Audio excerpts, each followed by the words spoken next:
মনের থেকে অন্যরকম কিছুর একটা স্মেল আসছে। বুঝতেও পারলো শ্রাবণ কিছু খেয়ে এসেছে।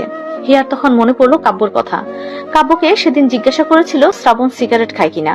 কাব্য না করেছিল, আর বলেছিল তার ভাইয়া এই সস্তা জিনিস খায় না, দামি জিনিস খায়। হিয়া এখন বুঝতে পারছে শ্রাবণ কোন দামি জিনিস খায়। সকালবেলা শ্রাবণের ঘুম ভাঙতেই ফোনটা হাতে নিয়ে দেখলো কয়টা বাজে। সকাল তখন 8টা বাজে। শ্রাবণ চোখে মুখে হাত দিয়ে উঠে বসলো। তড়াক করে চোখ গেল হিয়ার দিকে। আয়নার সামনে দাঁড়িয়ে ভেজা চুলগুলো মুছছে। শ্রাবণ কপাল কুঁচকে বিছানা থেকে নামলো। হিয়ার পেছনে এসে দাঁড়ালো। হিয়া আয়নাতেই শ্রাবণকে দেখতে পেল ওর পেছনে এসে দাঁড়িয়েছে।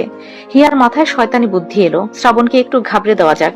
হিয়া শ্রাবণের দিকে ঘুরে লাজুক লাজুক হাসলো। শ্রাবণ ভাবুক হয়ে নিজের দিকে একবার তাকালো। রাতে যেমন অবস্থায় ছিল এমনই তো আছে সবকিছু। তাহলে হিয়ার সকালবেলা গোসলের কারণ কি, আর এমন লাজুক লাজুক হাসারই কারণ কি? তবে কি ও কোনো ভুল করে বসেছে? কিন্তু কোনো ভুল হলে ড্রেস ঠিক থাকতো না। সব তো ঠিকই আছে। শ্রাবণ থমথমে গলায় বলে উঠলো, কি ব্যাপার, তুমি এত সকালে গোসল দিয়েছো কেন? হিয়া লাজুক হেসে বলল, আপনিই তো জানেন, আমি কি জানি? আমি জানি। হিয়া শ্রাবণকে সরিয়ে দিয়ে বিছানার দিকে এগিয়ে যেতে যেতে বলল, এখন কিচ্ছু জানে না। নিজে গোসল করাতে বাধ্য করেছে আর এখন কিচ্ছু বুঝতেও পারছে না। শ্রাবণ এগিয়ে এসে হিয়াকে নিজের দিকে ঘুরিয়ে বলল, কি করেছি বলো না? খুব বেশি কিছু করে ফেলেছি নাকি? আপনি জানেন না কি করেছেন? জানলে কি আর তোমায় বলি? উফ, সরুন তো, লজ্জা লাগছে বলতে। শ্রাবণ চিন্তিত গলায় বলে উঠলো, রাতে কি তোমার কাছাকাছি গিয়েছিলাম? না মানে বাসর করে ফেলেছি কি? হিয়া অবাক না হয়ে পারলো না। বাসর করলেই বা কি, এখন করার কি আছে? কি বাসর করেই ফেলেন, তাহলে এত চিন্তা করছেন কেন? চিন্তা কি আর শুধু শুধু করছি? কারণও আছে। কি কারণ? শ্রাবণ বিছানায় বসে বলল, প্রথম বাসর সজ্ঞানে করার ইচ্ছা ছিল, এমন নেশার ঘরে করার ইচ্ছে ছিল না। হিয়া বলল, ইচ্ছে টিচ্ছে দিয়ে কোনো কাজ হবে না, বাসর করেই ফেলেছেন। শ্রাবণ অবাক কণ্ঠে বলল, আর ইউ সিরিয়াস? খুব সিরিয়াস। কিন্তু আমার তো মনে হচ্ছে না। হিয়া খিলখিল করে হেসে উঠল। শ্রাবণ ঘাবড়ে গিয়েও ঘাবড়ে গেল না, কারণ নিজের প্রতি অনেক কনফিডেন্স আছে। হিয়া তখন কাছে এসে বলল, কিচ্ছু করেনি, আমি মজা করেছি। উফ, আগে বলবে তো, ভয় পেয়ে গেছিলাম। আর এত সকালে গোসল কেন দিয়েছো? হিয়া সোজা বলে দিল, আপনি রাতে কি খেয়ে এসেছিলেন? কি বাজে স্মেল। ভোরের আগ দিয়ে বমি পর্যন্ত করেছি, তাই মাথাটা ঠান্ডা করতে একেবারে শাওয়ার নিয়ে বের হয়েছি। ও। শ্রাবণ উঠে ওয়াশরুমে চলে গেল। সেও শাওয়ার নিয়ে বের হয়। হিয়া চুলগুলো হালকা শুকিয়ে বেঁধে রুম থেকে বের হয়। শ্রাবণ কাপড় চোপড় পরে রুম থেকে বের হয়। শ্রাবণ সিঁড়ির কাছে এসে দেখলো হিয়া সিঁড়ির কাছেই দাঁড়িয়ে আছে। হিয়ার কাছে এসে বলল, কি হলো, নিচে নামুনি? না, নামবো, চলুন, চলো। দুজনে নিচে নেমে এসে সকালের খাবার খেতে টেবিলে বসলো। তৌকির চৌধুরীও এলেন। কাব্য এখনো আসেনি। সাবিহা চৌধুরী ফাহিমা বেগমকে বললেন কাব্যকে ডেকে আনতে। তিনি যাবেন ওই সময় শ্রাবণ বলে উঠলো, আন্টি থাক, ওকে ডাকতে হবে না, অনেক রাত জেগেছে, ঘুমাক। ঠিক আছে। সাবিহা চৌধুরীও শ্রাবণের ওপর কোনো কথা বললেন না।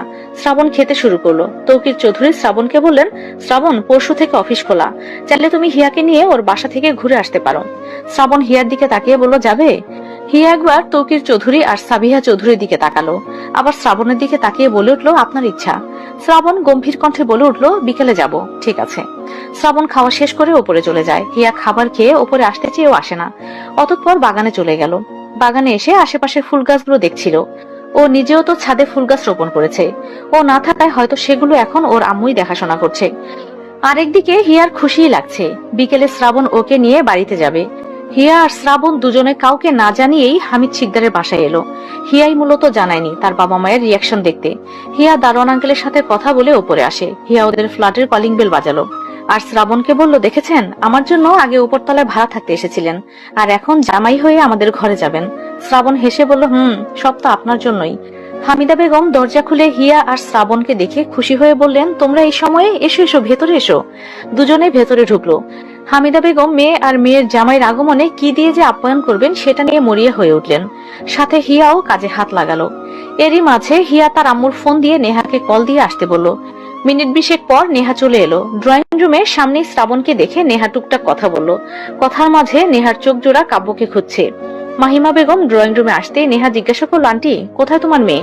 রুমে আছে, যা কথা বলে আয়। তুই এসেছিস বলে দেখ কত খুশি হয়। নেহা চলে গেল। হিয়ার কাছে এসে রসিকতা সুরে বলে উঠলো, কিরে, শুধু কি জামাইকে নিয়ে এসেছিস, তোর দেবর আসেনি?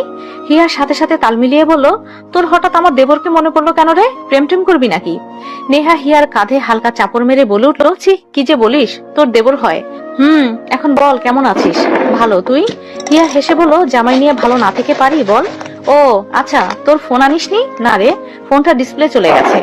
নেহার মুখটা নিমিষে ছোট হয়ে গেল। ফোনটা চেয়েছিল কাব্যর নাম্বারটা নিতে, কিন্তু হিয়া ফোনটাই নিয়ে আসেনি। সন্ধ্যার পরে হিয়া তার মায়ের সাথে কিচেনে ছিল। হঠাৎ শ্রাবণ হাই তুলে হিয়াকে ডাকতে শুরু করলো, হিয়া হিয়া, একবার রুমে আসো তো। হিয়া ঝড়ের গতিতে রুমে এলো। এসে দেখলো শ্রাবণ রেডি হচ্ছে। হিয়া জিজ্ঞাসা দৃষ্টিতে তাকিয়ে বলে উঠলো, কোথায় যাচ্ছেন? রেডি হও। এখন আবার কোথায় যাব? শ্রাবণ চুলগুলো ঠিক করতে করতে বলল, যাকে মারলাম মানে মিরাজকে দেখতে হসপিটালে যাব। হিয়া নাক মুখ কুঁচকে বলে উঠলো, কি? তাই বলে আমরা যাব? শ্রাবণ এগিয়ে এসে বিছানায় বসে বলল, কথা না বাড়িয়ে রেডি হও তাড়াতাড়ি, দরকার আছে বলেই এখন যাচ্ছি।